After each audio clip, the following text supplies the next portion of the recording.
We're chasing comedy, working on jokes, working on bits, seeing what sticks, seeing what stinks. We're Brian and Dustin, and we're chasing comedy. It's 9:30 here in California. Yikes. That's right.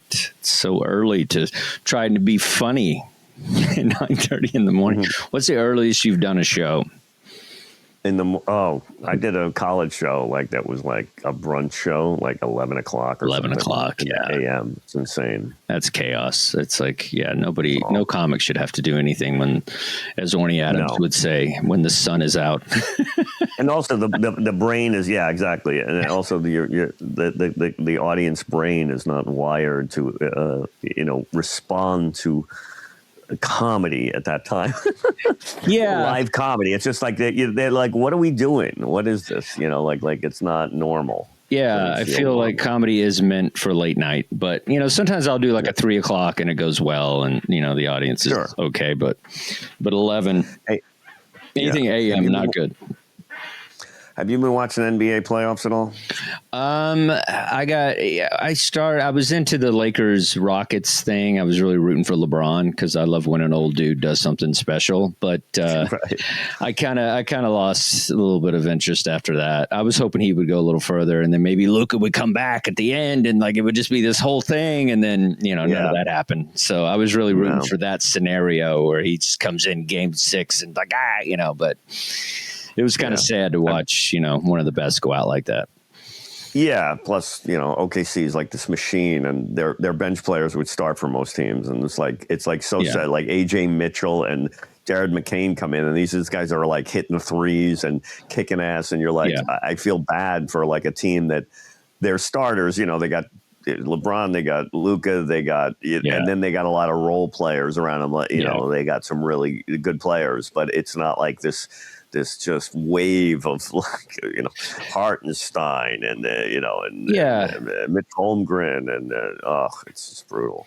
Yeah, no, it's fun, I guess. Any sort of playoff is a good time, but I just it's football is kind of my jam. I get excited about football season, but basketball, I force myself to get into it just because I know it's like an important game or something. But then it's like I lose interest in basketball because there's really I think the repetitiveness sometimes. It's like, you'll have thank God people are shooting threes now because that keeps it exciting. But it's like, okay, go up there, hey, they go back there, they go back there. At least in football, somebody knocks the ball out. It's like an interception and the thing, and I don't know. There's a little more drama in football for me personally, and I enjoy. So basketball sometimes it's like, I don't know. There's just, and I'm a violent guy, so I like a little more violence in my sports. There you go. People getting hit in the head, and going to the hospital. CTE is your jam. Yeah. It's like a little more. But hockey hasn't really done that for me. I always thought hockey would be something I could get into because it is so violent. But again, it's like basketball to me. It's like back and forth.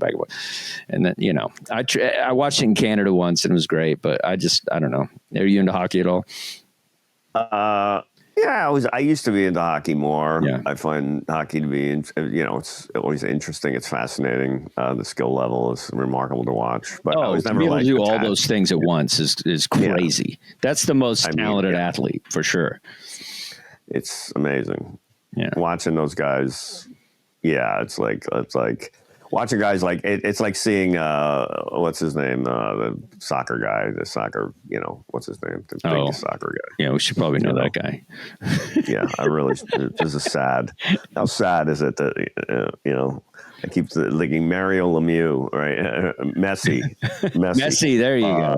Yeah. Messi. It's just watching him move the ball around in a way that no human should be able to do that. And you go, because soccer is usually boring to me because I grew up with football and all these other sports that entail more of those things than soccer does. It's just your feet. It's just really, Well, I remember as a kid, I got excited about that movie with Stallone, Victory, and Pele was in the movie. Yeah. Michael Caine. Yeah, that was a great movie. I think that got us kids a little more excited about soccer. Like it didn't seem as boring. Once you see Pele do a bicycle kick, you're like, okay, Right. Maybe. And then, of course, you watch soccer and nobody ever does a bicycle kick. I mean, there's just like one every 3 years somebody might make. That's one of those movies that like no one talks about or no one remembers. Yeah. You know, I was like thinking about this. There's movies from that. There's movies that no one even knows exist. Oh, yeah. Like White Man's Burden with John Travolta. Do you remember that movie? No, I don't even know that, man. I know a lot of movies. Okay, I know. This is an amazing film. This is White Man's Burden. Okay, is this the Fred Durst film?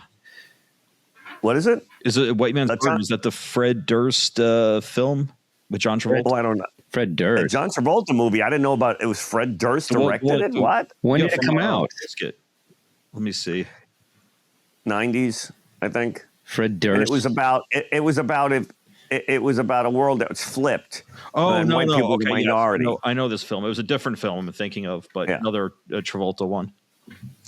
And the whole thing is flipped, and white people are the minority. That seems familiar, but I don't know if I have to watch that. You never hear this movie mentioned, just like Bulworth.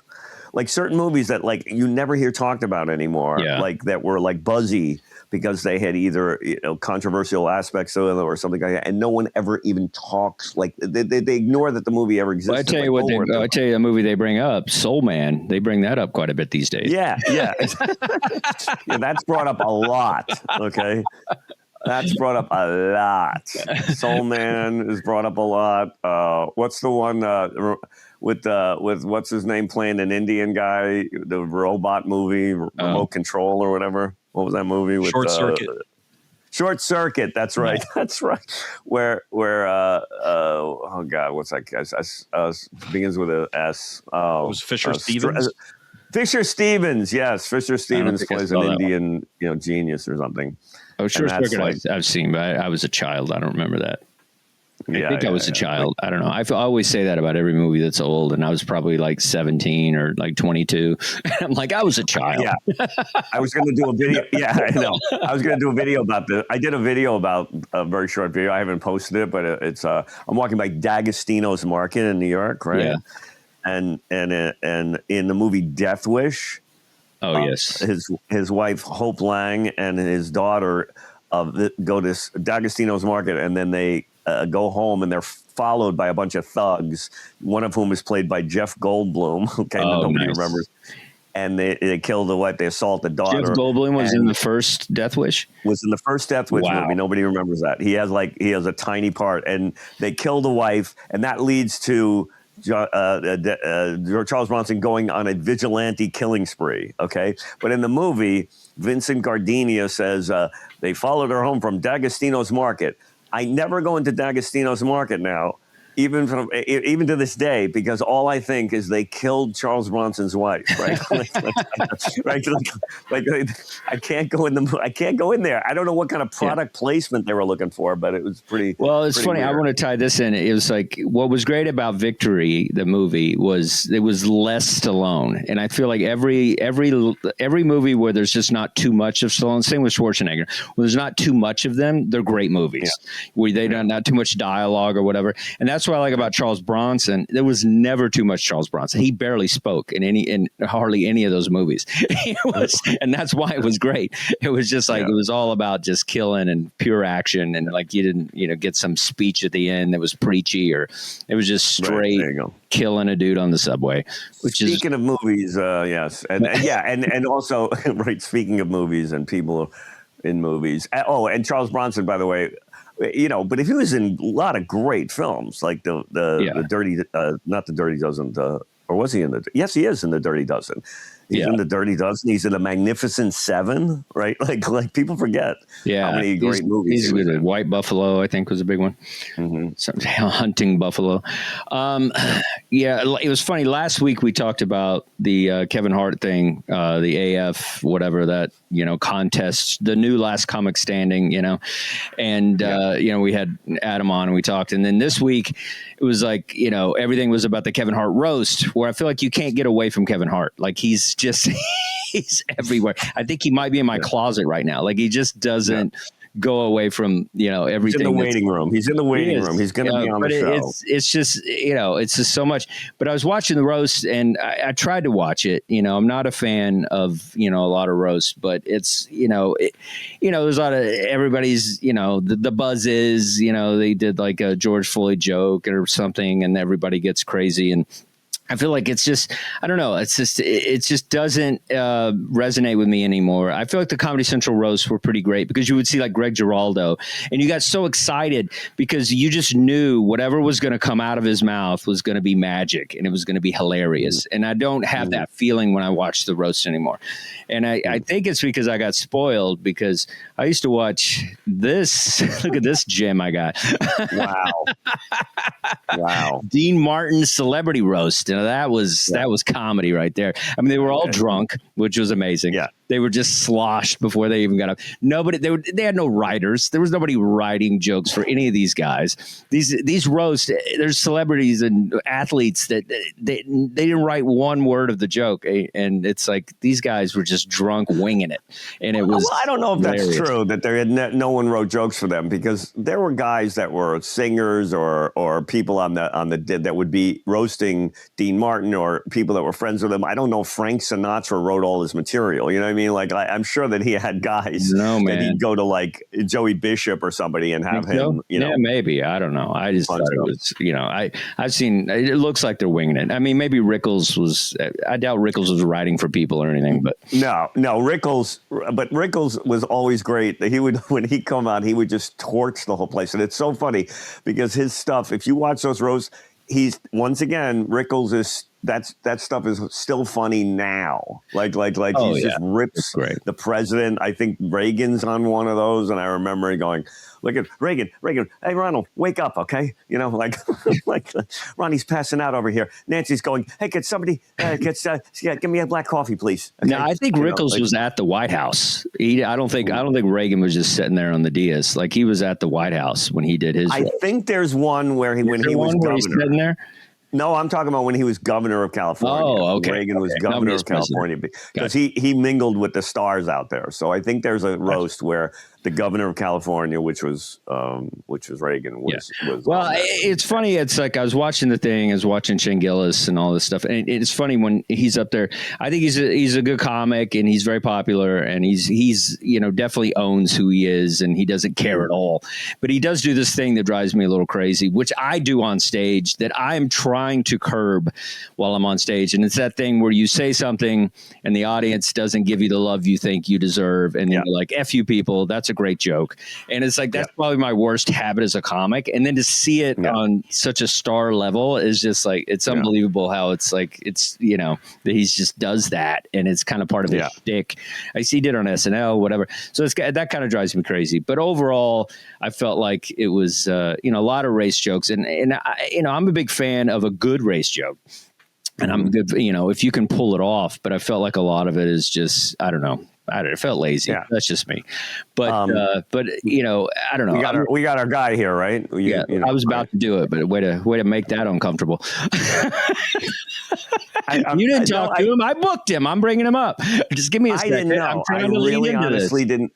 I was like, I thought maybe I would help, but you don't help. You never help, right? Okay. I never help. We get in fights. That's the whole show. All right. So we're gonna play a clip, and then we're gonna bring up our guest. Mm-hmm. Cool.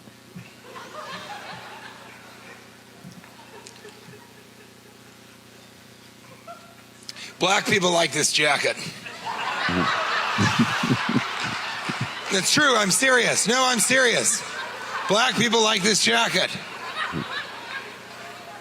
But I gotta tell you, after about 6 or 7 compliments from black people, you start to be like, I'm doing something right. But then, after about 16 to 20 compliments, you start to be like, are black people fucking with me? Seriously, like, do they see me like, look at that white guy trying to pull off that jacket? You want to do it? I'll do it. Gonna get a lot of black women wearing that jacket. But then I'm not exaggerating. After about 60 to 70 compliments, you start to be like, am I black?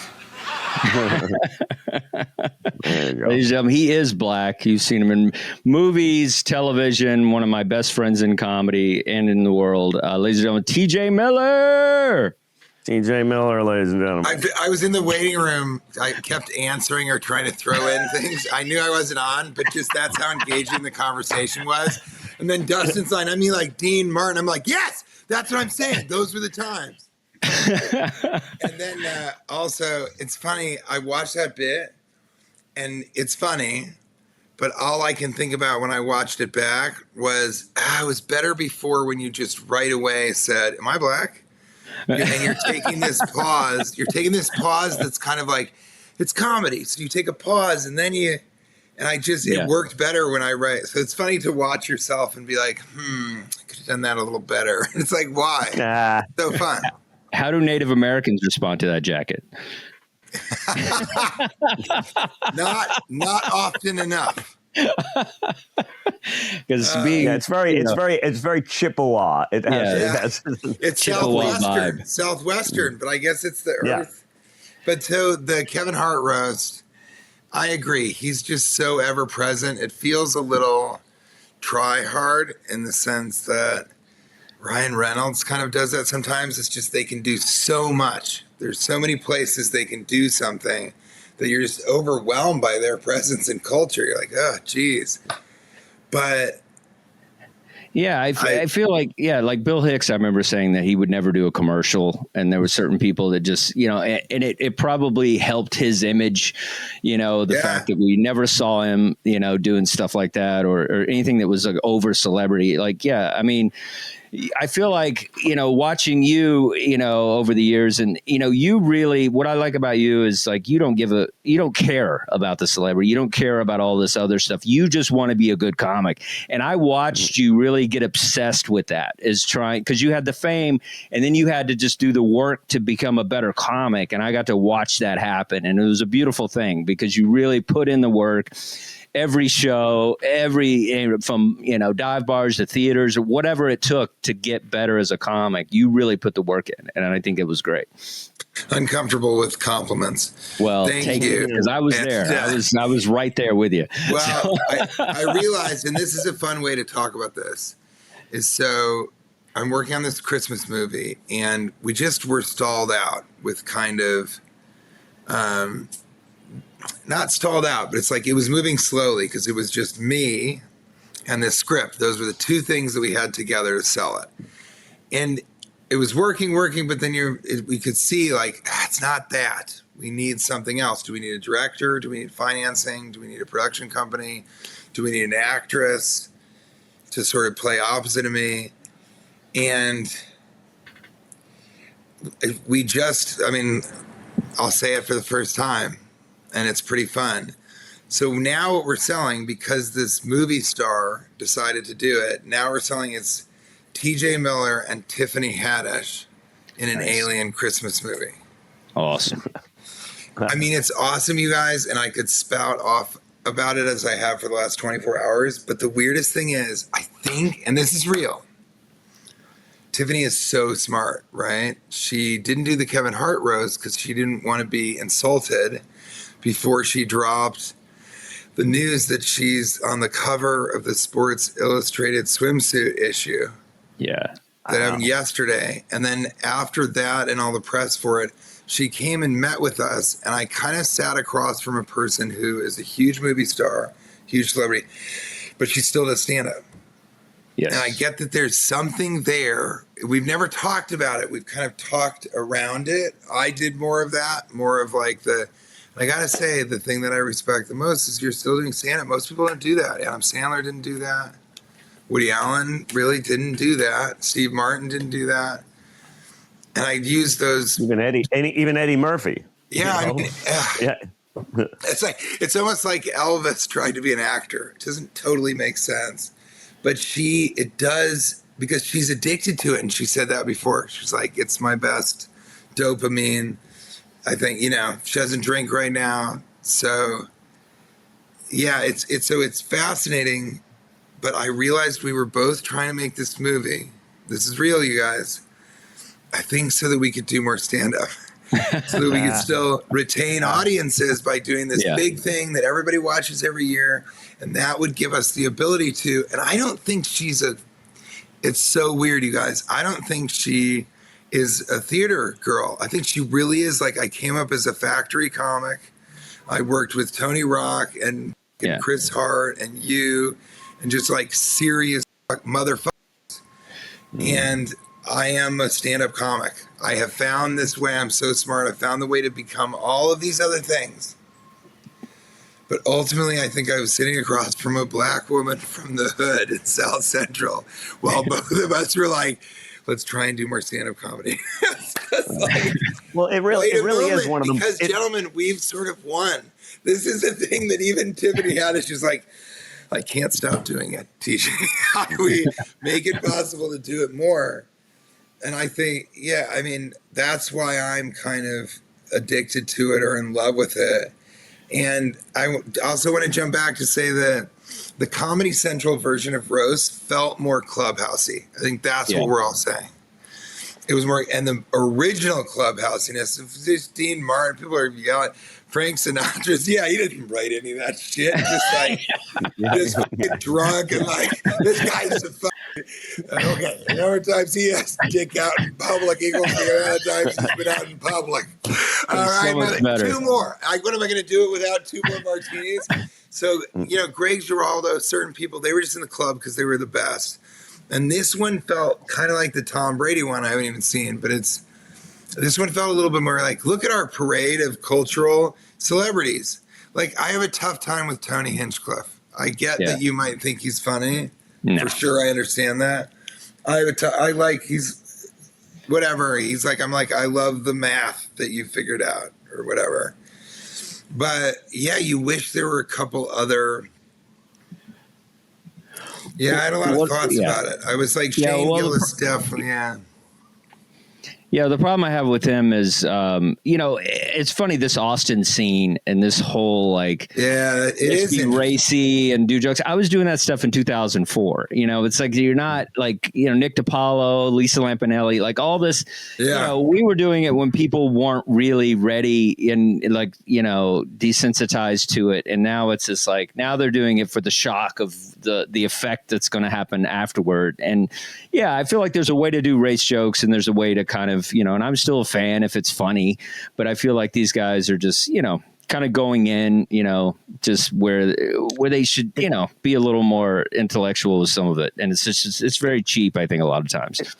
It also feels like there is a calculation that people are now seeing who's going to push the envelope, who's going to do the most offensive joke, who's going to do the absolute purest, horrifying joke that's going to set the zeitgeist on fire and get everybody outraged online. George Floyd, that was I think that's the buzz. That's a clear thing of that. That's also an expression of it's okay for us to go back to not being BLM, which I had a joke about. Kind of, it's in that chunk with the black people like this jacket, and I had a joke that basically made fun of how people just kind of move on. Like they're just done with the Stop Asian Hate. That's the whole joke, Yeah. This lasts about 6 months. And then white people find something else to not do. Yeah. And I don't know. I did that joke and I felt like people were like, we don't really want to know that right now. We're not really trying to hear and laugh about how we are disgusting in the way that we're like BLM matters on my windowsill. And then later, I'm like, some of the kids in my kids' grade are Asian. And so I'm worried for their future. And all that sort of progression, I felt people were like, that's just not actually that funny. So maybe come up with something funnier that doesn't make me think about how terrible Americans are.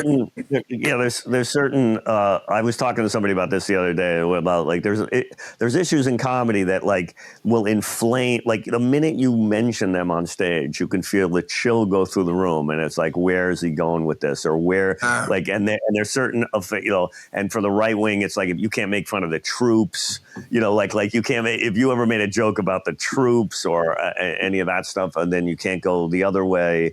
on the liberal side. It's like once you go into race, like stuff like something like that, which is a really insightful observation about white people. But people, depending on when you do it, they're just going to go, wait a minute, don't say that. Stanhope did great jokes. He was just like, making fun of the troops. He was like, yeah, but some of these guys are dicks. Like, Yeah, I love that joke. All of them. It's like, yeah. So I think you could go after it if it's funny and it's like you have, different perspective on it. I don't know. I mean, I lost like 10 grand worth of work over a Klan joke recently. And so really, and it's like one of those things where it's just like, I understand it, it's like, but it kind of came out and then it was just one of those things that I shouldn't have done, but I did it and I was okay with it. But that's the thing. There's a consequence to it. And so a lot of these guys are like, screaming the whole cancel thing and freedom of speech and all that. It's like, yeah, all that is there and you can say whatever you want, but there is a price. And, is somebody like Tony Hinchcliffe, is he going to pay a price? Probably not, because his fan base is locked in. Thank you.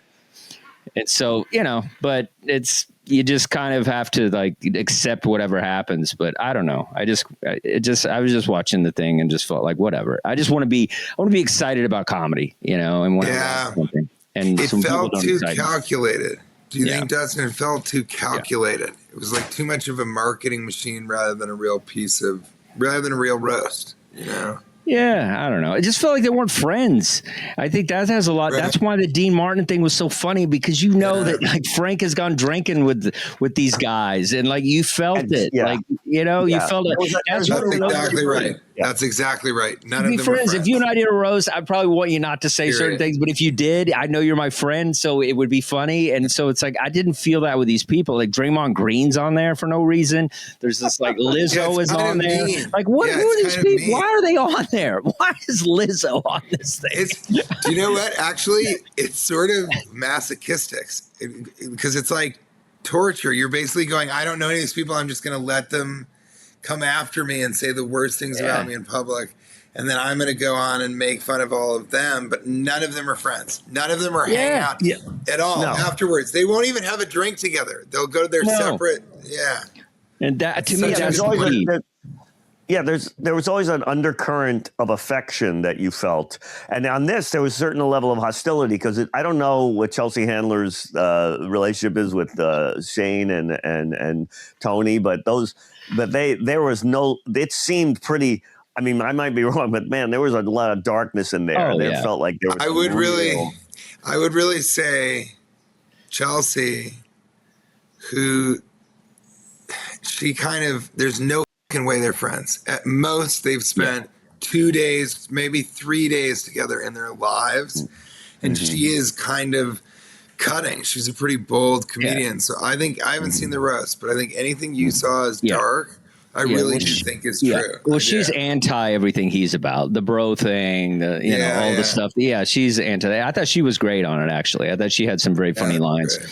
But it's just, but I think that's the key. It's like a roast should be, people that know each other, people that worked together a long time, worked on projects, or friends. They're in the trenches together, like because you have that history, and then that makes it funny because you love the person, but you can still make fun of the person. But if you don't know the person, then that's what happens in a roast like that. It just comes and I think the Comedy Central used to be, it was all comedians.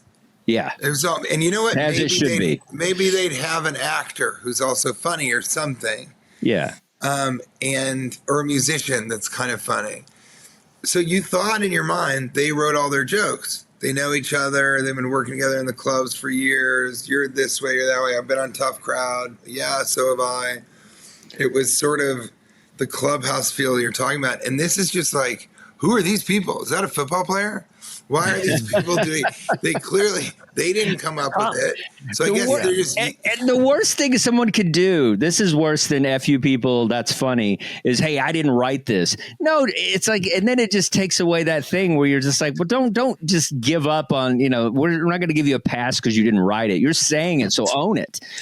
Tom Brady opened the show and did almost 10 minutes and had jokes ripping into people. And you're going, I really don't think Brady wrote this, and it was, and you could tell, obviously. Well, he produced it. No, of course he didn't write it, but the point is, it was so blatantly obvious because he's like reading these jokes and he's not even hitting the punchline correctly, but it was still kind of funny because it was just seeing this guy. He plays. He sort of plays off of that, but then you go and you roast him. It's just now people like him or on because it's fun. It's a weird thing. It's like not even that. I was going to say a celebrity clubhouse, but now it's just kind of a weird. I just thought it was a really weird thing to do. I think Kevin Hart was like, whatever, it's going to be amazing. Let's stream it live. Well, like I said, this person, this person, this person.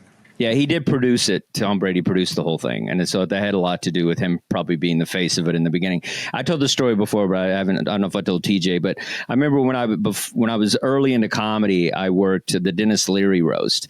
And I was just an usher. And I was just handing stuff out to people and seating people, celebrity comics and all that stuff. And I remember every comedian that went up during the roast, Lenny Clark and DePaulo and everybody, every single comic that went up did a Bill Hicks reference. And every single one of them was just like, what can I say about Dennis Leary hasn't been said about Bill Hicks? And they were so funny. And they were hammering him about Bill Hicks the entire roast. Every single comic that went up said something about Bill Hicks. And Dennis Leary produced it, and then when it came out on Comedy Central, there wasn't one reference to Bill Hicks. Are you serious? All the Bill Hicks stuff, and it was. I was like, I was there. All they did was slam him for taking Hicks's persona. Wow. That's amazing. And nobody ever saw it. I was there. I saw the whole thing. Jesus God! I mean, that's the power of Dennis Leary. How many people saw that, and then that's a real insight into him as a person, you know what I mean? That he's just like, you can't go there with me. I'm not doing that. Well, just own it. Just be like, I was influenced and I made it better, and just say something like snarky like that. Like, who cares? Like, just own it. Just be like, yeah, all right, I look better in a leather jacket.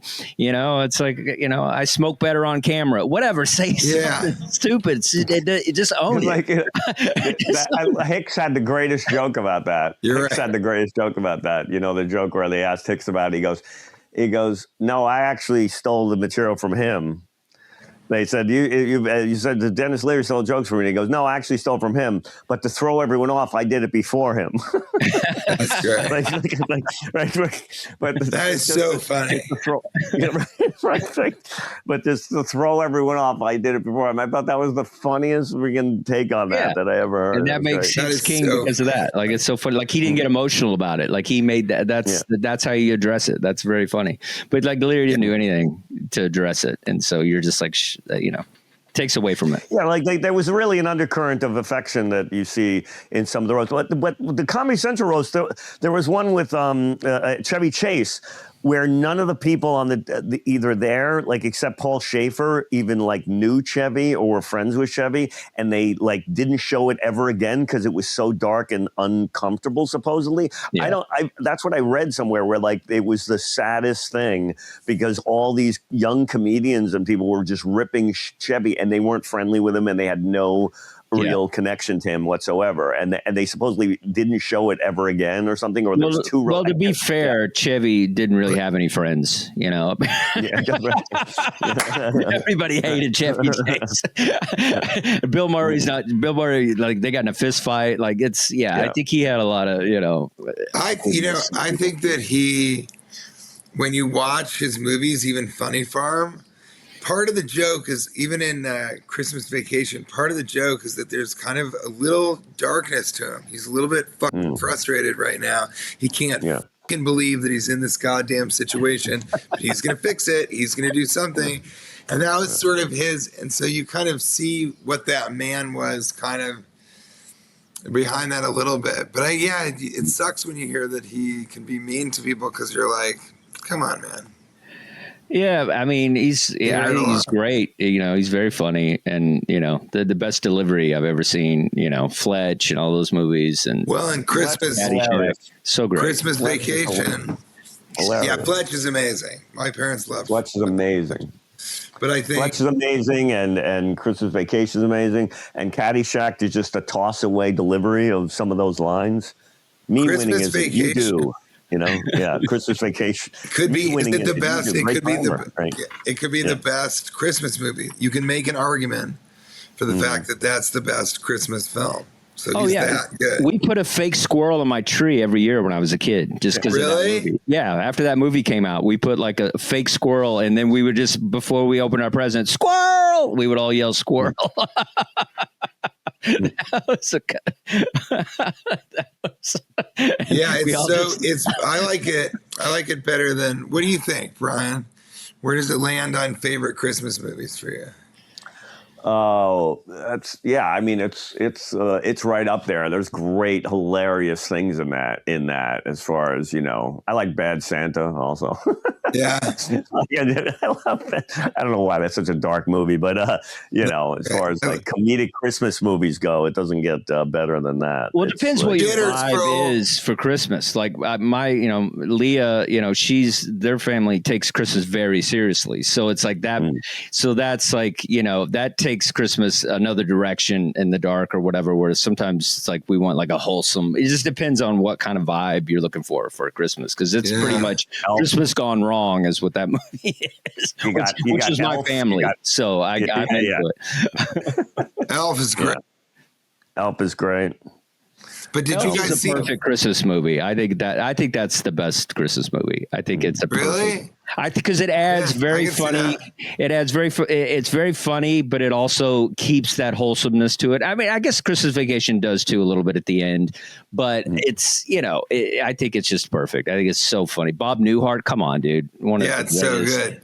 You can't. And also at the time, it was an idea that no one, when you found out what it was about, everyone was like, "Holy shit!" Of course, who would have thought of that? Oh, and it's also Will Ferrell. Like in his first, he has to get it done. This is just him. Yeah, and it's chaos on set. It's amazing. Yeah. It's chaos on set. James Caan hated him. Like it was a whole it was just chaos. He's like, "What's wrong with this guy?" And Farrell has that that quality about him where he just looks like he's being meta in anything he does, but not enough to ruin the plot of whatever he does. There's always a kind of detached commentary. Like he's always just like sort of there, but also he's in a movie. There's a wink, but you never see the wink. It's fascinating what he does. He's just always funny in every aspect of something. There's a really kind of detached and yet still not negative about whatever he's in. There's a reveling in this thing. Isn't this really bizarre what we're doing? Isn't this crazy? I'm playing this. It's great. And commitment and comic commitment to everything hardcore in the I think in that one he just looked innocent. Yeah. And so everyone just thinks like, of course he's the elf. So that lined up too. It was also but I think as he has done stuff, you see, he can do all sorts of different, but he just seems so perfect for that role. Yeah. And that's a great Christmas movie. Well, I think Christmas Story. Theme. Yeah. Well, TJ, I think, as a comic, I think, because a lot of young comics watch this and stuff. So I feel like, how did you just kind of grip this idea of trying to go after this Christmas idea and then writing the script and things? Like, how do you, how do you kind of bring this together? Because as a comic, I feel like sometimes we're just thinking about just getting up and going up, and we're not thinking about the other things. We're not aiming higher, that kind of thing. We just stay in this level of just being a comic. And then how do you kind of get yourself to that place where you can kind of work on something, like a script, and then get it to the next level and that kind of thing? I think it's also, it's working harder. I mean, I have a problem where I work on too many things. And so things kind of slide away. And that's partly because I have a brain injury, but also because I just love working. And so if I have an idea for something else, I kind of start to let it percolate and move and trying to have a couple things going. It's just my approach. So right now it's like I wrote a series during the pandemic. It's maybe going to become a movie. I talked to these Mormons. I figured out they were in the Mormon mafia. They sort of are hiding money, I think. So I could maybe get money from them to make this a smaller film. And then over here, I'm kind of like, Bitcoin. Wait. Go back. We'll go back. Wait, the Mormons. Mormon Mafia. That's the movie, by the way. Mormon Mafia is the movie. TJ, don't bury the lead here. Okay, wait a minute. The Mormon Mafia is financing your film. You have to bury the lead. Such a weird life. You have to bury the lead. Then on this side, you're kind of going, Bitcoin is interesting. Let's kind of keep hanging out and seeing what that's all about. And then the Christmas thing, and I was trying to get Goreburger back, but that kind of, it was going to happen. Then I was like, all right, thing. So you try and get rid of some things even though you don't want to. But this Christmas movie is like it's not my idea. It's not. It's a very good friend of mine. He's a musician, a writer, rock opera, composer, and just an all-out chill dude. Who's a stoner and loves to write. It's his idea, and then we've been writing it forever. The biggest question now is, why did we never stop hoping that something like this could happen? It's been literally 3 years, and I remember in year 2, I was like, I do know from Mark Bomback, who wrote Planet of the Apes and Unstoppable, that this takes a very long time, but like, how many years until we give up? When are we supposed to give up? Type of vibe. Mm-hmm. And with this one, I just am determined. I'm just like this. And I think because it's the best idea. So I think if you have a cool idea, pursue it. A couple cool ideas, pursue it. But if you find something really great, just hold on to it, grow it, and kind of see it mature. And that could be a television show. That could be a one-man show in Edinburgh. It could be that thing that you want to, whatever it is that's interesting to do 15 sets in 15 days and do a little documentary about it. Just, things like that. That's how you sort of think, how I think in terms of size and scope. If one day you want to have your own show on Sirius XM, do the work that needs to be done to kind of figure out how to kind of get to that place. But the whole time, as much time as you can spend doing stand-up, just zero in on that. Focus as completely as you can. And the more you're successful elsewhere, the less time you have to do stand-up comedy. And then the less great you can be at stand-up comedy. But just keep kind of chasing to be as far as you can as a stand-up, kind of right before you die. Ideally, the day after a performance. Or on stage. That's the way to go. Push that because, and I've said this so many times, it's the most fascinating art form. And so it's kind of a privilege, all of us, to be able to do it. It never stops. You can change it at any moment. There's so many things about it that make it fascinating until you stop doing it, I think. And I don't know anything else like that at all. My wife's an artist, a very interesting artist. It's like a one-man show. You write yourself. You can do anything you want with it. It's like this little thing that you always have a certain level of control over there, where you don't surrender that to producers or other executives or money people or whatever. You always have like the charge. I still remember you on that show with Paul. I think it was Paul Provenza, The Green Room. What was it? Was that?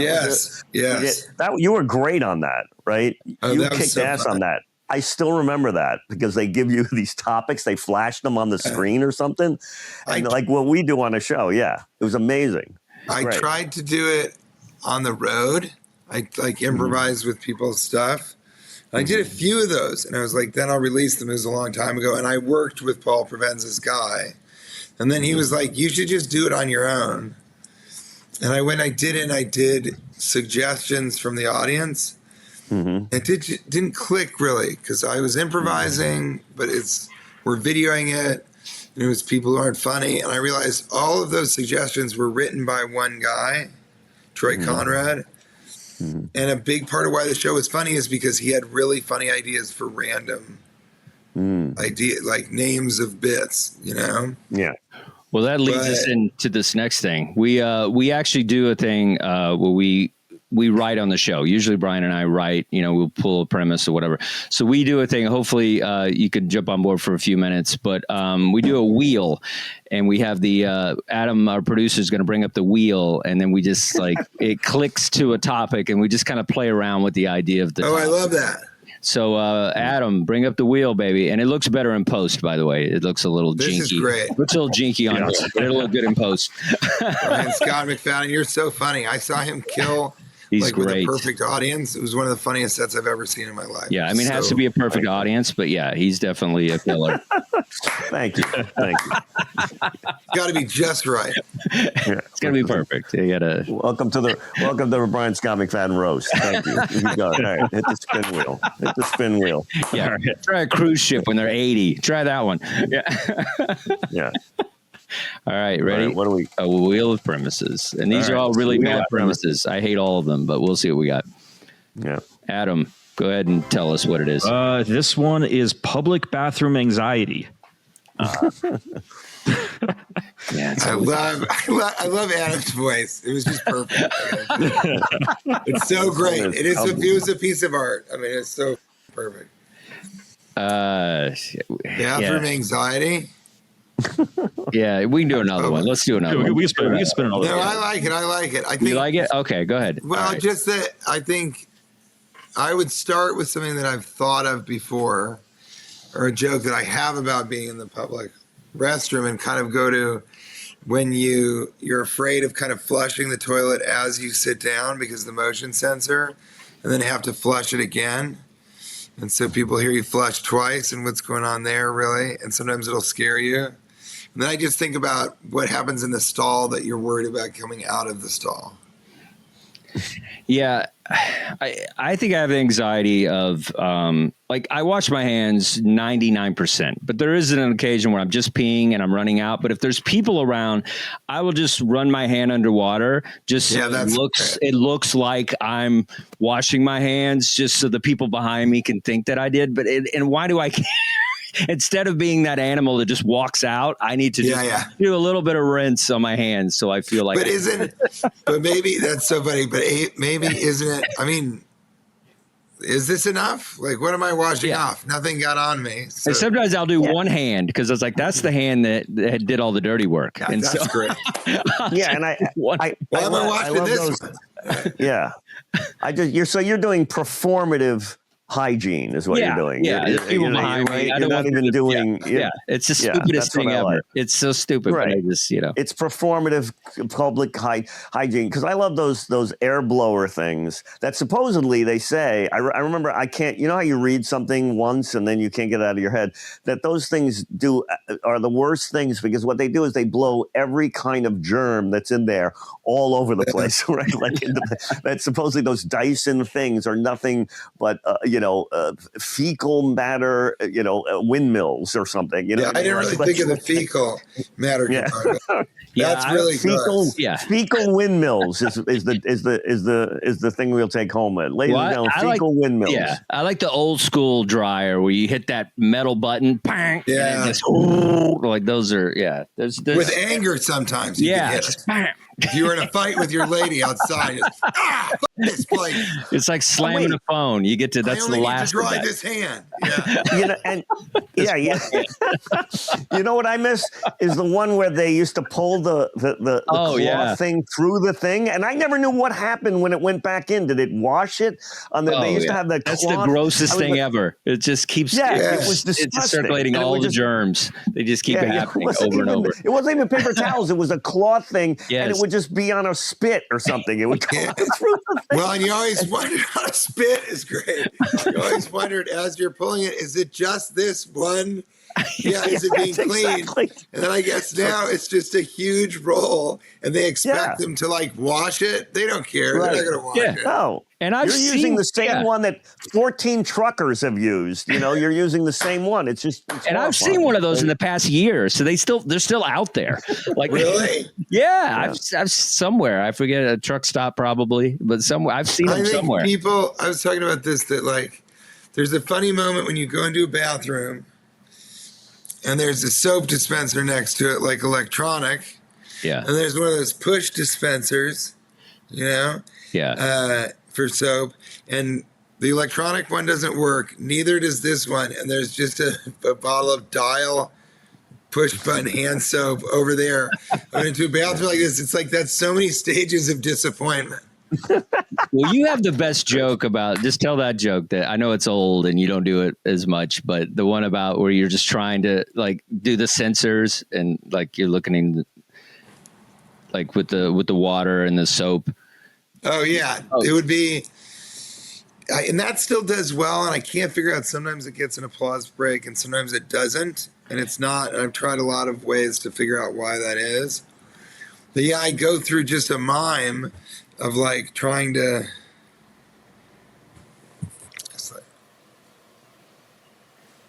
It doesn't work, and so I go to the next sink like we all do, and then I get some water, but no soap.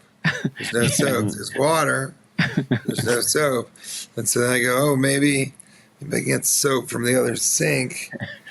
And bring it back. Yeah, that's right. Yeah. And then I go over and with the dryer.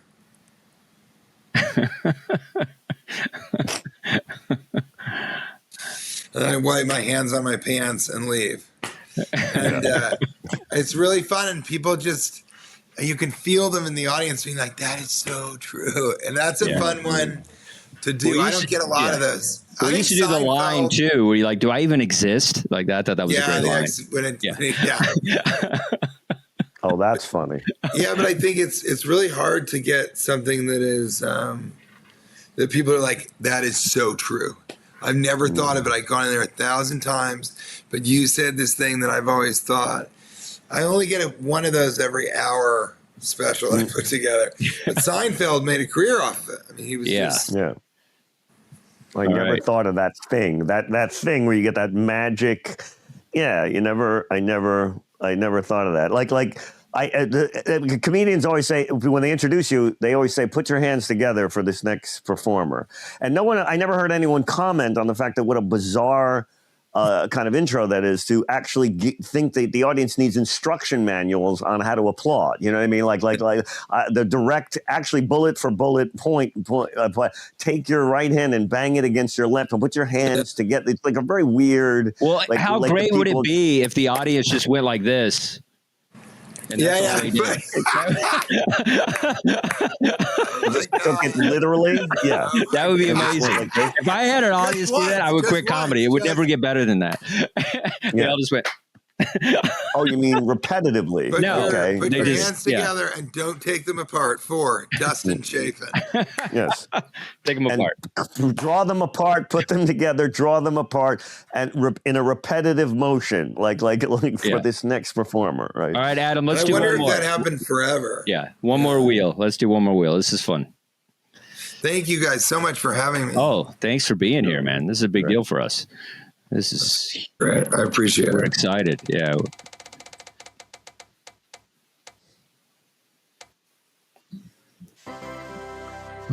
We got boomers on TikTok. Why you got to do me dirty like that? Wow. That's why you got to do me dirty. Damn. That's amazing. Yeah, I mean, you guys can start if you want, but I feel it's, you know, as comedians, though, I feel like we kind of have a pass. I think that the joke sort of is in, like, it's just, we've all kind of accepted it. That's kind of what's happening. You can't but I think when I see, a boomer on TikTok be funny, it's way more impressive than some girl being like, and this is the red shade, but without eyelashes. Mm-hmm.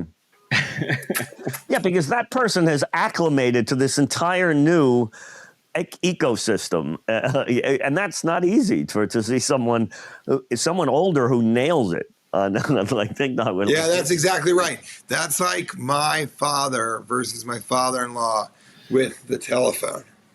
Mm-hmm. You know, it's not, but like a cell phone with a computer in it.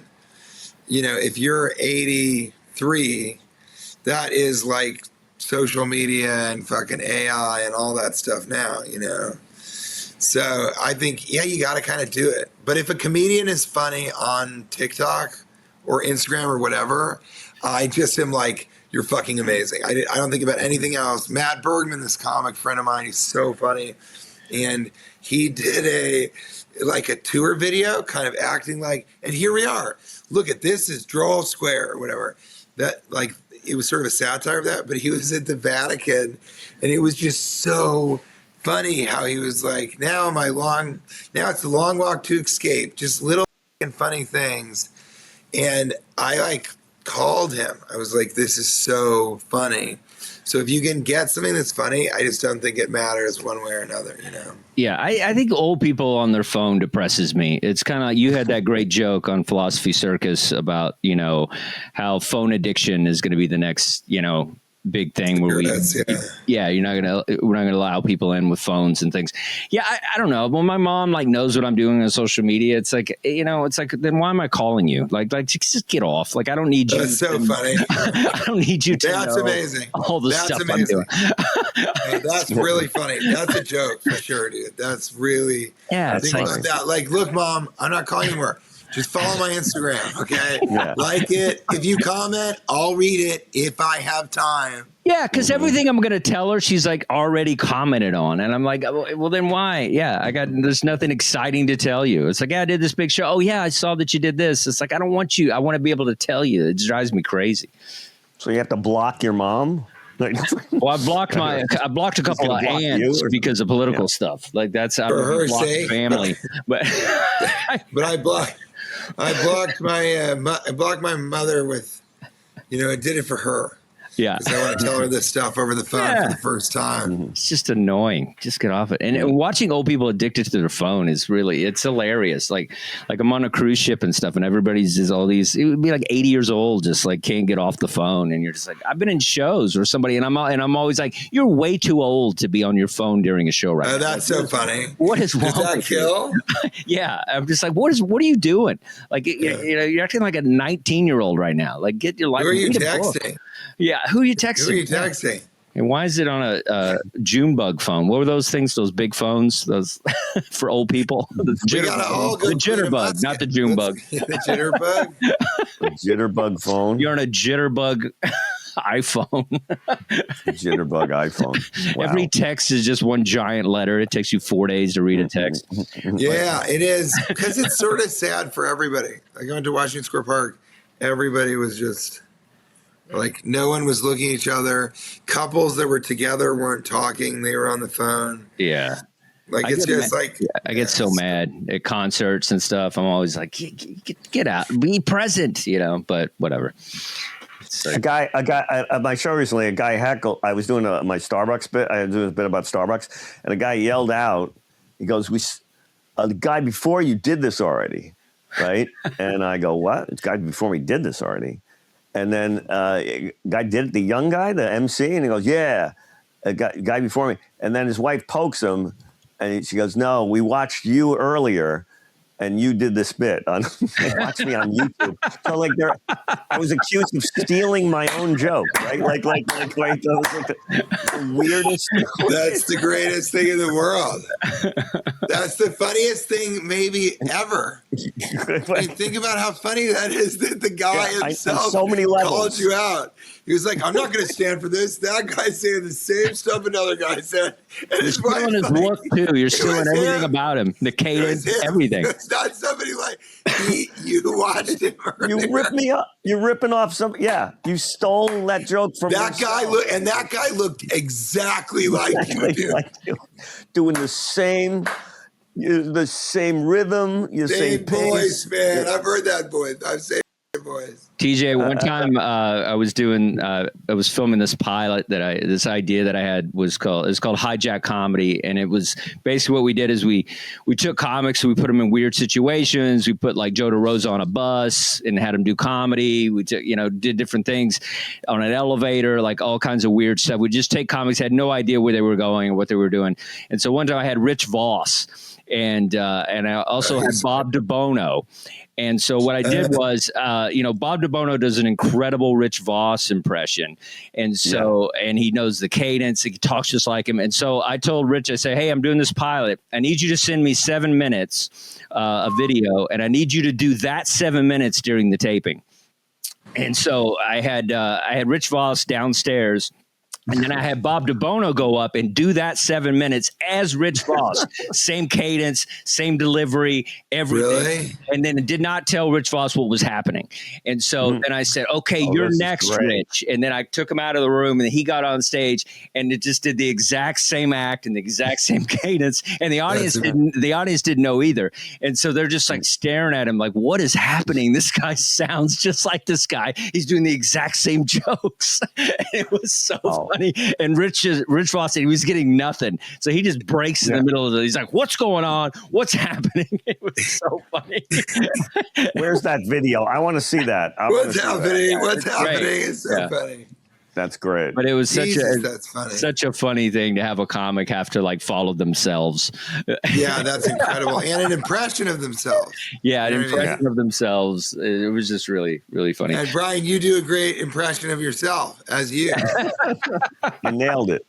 You yourself nailed it. It just awesome. Well, thanks so much, TJ, for being on. This is great. Oh, thank you for having me. Always good to see you. You're two of the greatest comics. Not even just my favorites. It's really, really a pleasure to be on. My favorites. Really I like watching you. I feel like you could do anything. It's so fun to watch you on stage, and it's great to see you. I miss you, man. We gotta hang out again. We gotta get burgers. You too. Got to get burgers. Yeah, I'll be back in Los Angeles soon, or come to New York. Yeah, I got to get out there. You can hang with Brian. Hey, you going to be at the Strip or wherever, TJ? Where are you working? Where are you performing? It's a weird thing. My wife's going through some health stuff, so I haven't been getting up in Manhattan enough because I also am traveling every weekend. But yeah, I need to get back up to the Strip. I might move to the Upper East Side maybe, and so that would be the spot all the time, which would be great because I love it there.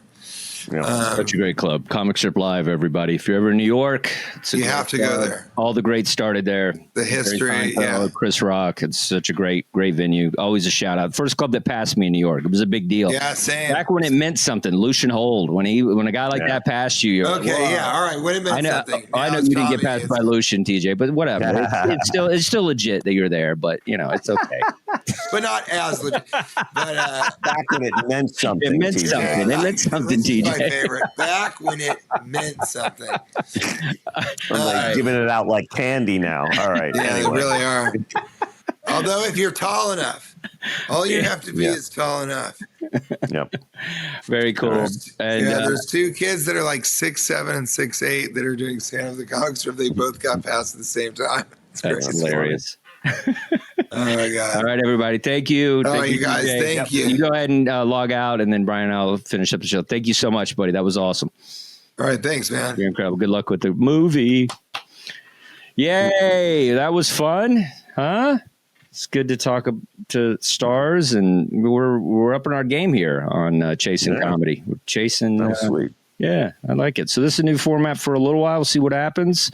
And it's fun. We got to do a little writing. We got the wheel. We got the wheel in there and everything. So we got a little writing done today. So that was fun. Whoever's bit that is, one of us will just take all the stuff everybody said.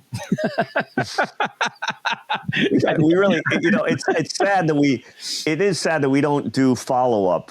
Like when we come up with a bit, we should film if we can get video of us. Yeah, we'll do that. That'll be this show is constantly growing. It's like we're still always figuring it out. We can always do more things. That's the beauty of it. It opens itself where we can just keep trying new stuff, and hopefully you guys follow along with us and follow us. And if you subscribe, we're going to have way more big guests. We're going to have stars. We're going to be doing, we'll do the video thing. I love that. We try something, we write something here, and then we see if it works. Yeah. So we'll do that.